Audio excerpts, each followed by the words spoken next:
everybody, it's Kyle.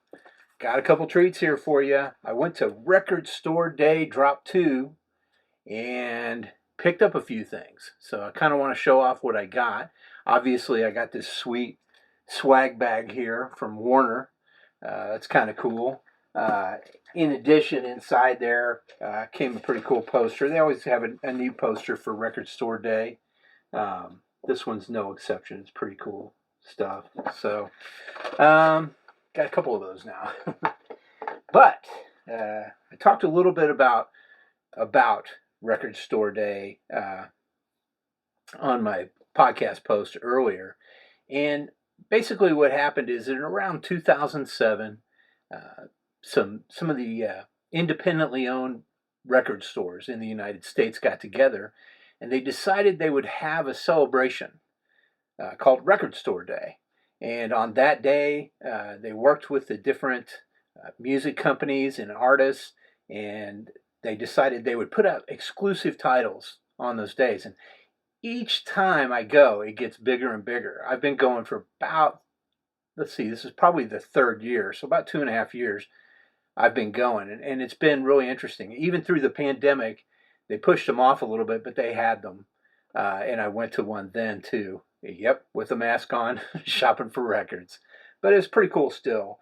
And yeah, it's just a lot of fun. There's a lot of people there with similar interests, and there are a lot of artists that put things out, especially for that day. So it can get pretty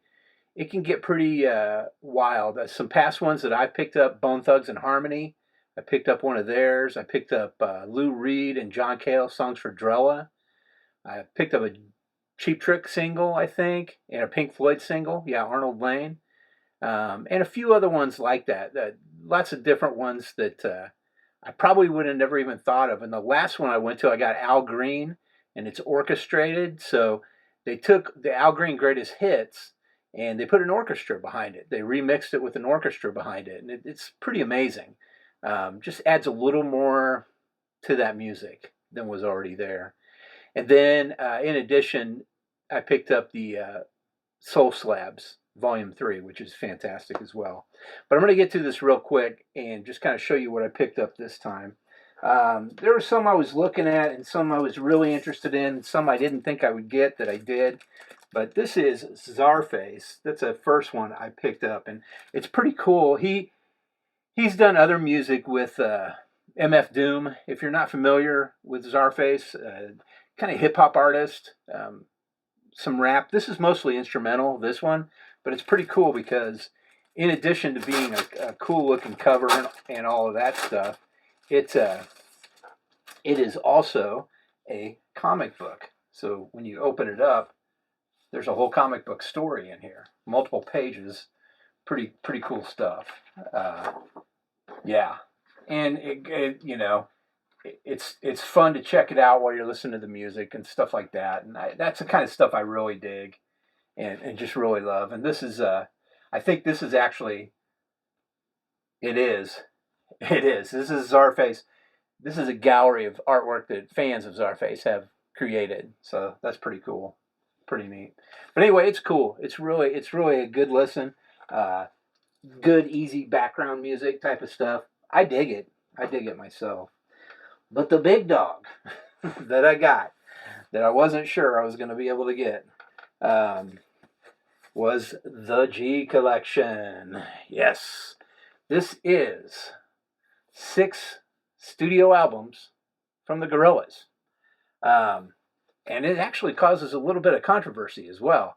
I've noticed people online kind of bad-mouthing it, saying, no, you can get all these individually for cheaper. No, you can't. You cannot get all 6 of these records individually and have it be less than $175, which is what this was. I know that sounds like a lot of money, but you have to consider that this is 6 full albums in here, and actually 4 of the 6 are double records, so 2 records for that album. Yeah, and it's all 180 gram vinyl.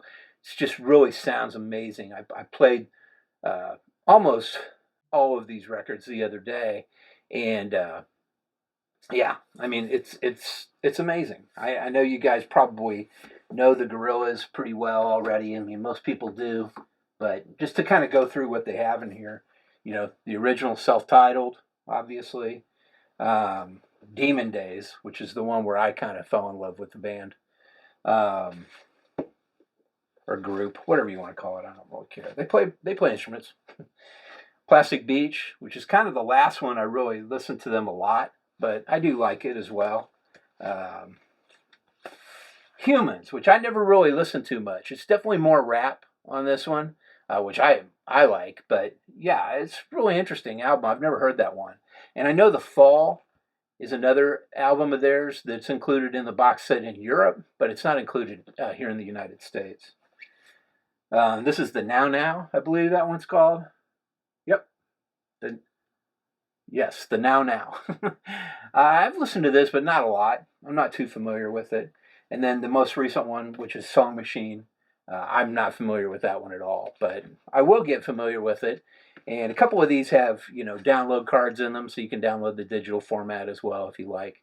But yeah, so I went from 0 Gorillaz albums to all the Gorillaz albums. I mean, there's a few more that I may pick up if I totally just listen to these and I'm not getting enough.